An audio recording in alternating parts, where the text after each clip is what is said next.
développer ça en Europe. Merci. Michel Salah pour la France Insoumise. Merci, Monsieur le Président.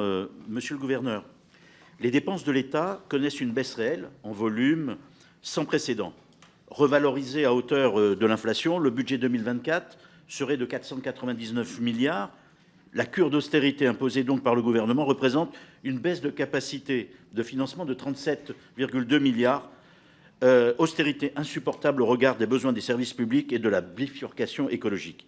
Maintenez-vous que nous ne faisons pas face à une politique d'austérité avec ses conséquences négatives sur le fonctionnement de nos services publics? Ma deuxième question porte justement sur les conséquences de ces politiques austéritaires au sein de votre institution. Et la stratégie qui a consisté à supprimer près du quart de ces emplois en moins de 15 ans, soit 3000 postes. Cette réduction des effectifs semble avoir été particulièrement rapide et brutale, alors que le nombre de missions de la Banque de France a augmenté. Un rapport interne de 2023 évoque même un contexte de travail hostile, alors que près de 4 salariés sur 10 indiquaient être en situation de stress. Le rapport Technologia du mardi 23 avril est tout aussi inquiétant et confirme le sentiment de détresse physique et morale ressenti par de nombreux agents.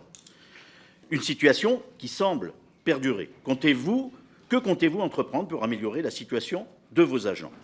Pour conclure, je voudrais aborder la question du niveau de surendettement des ménages dans ce contexte d'austérité budgétaire, d'inflation et de dégradation du pouvoir d'achat.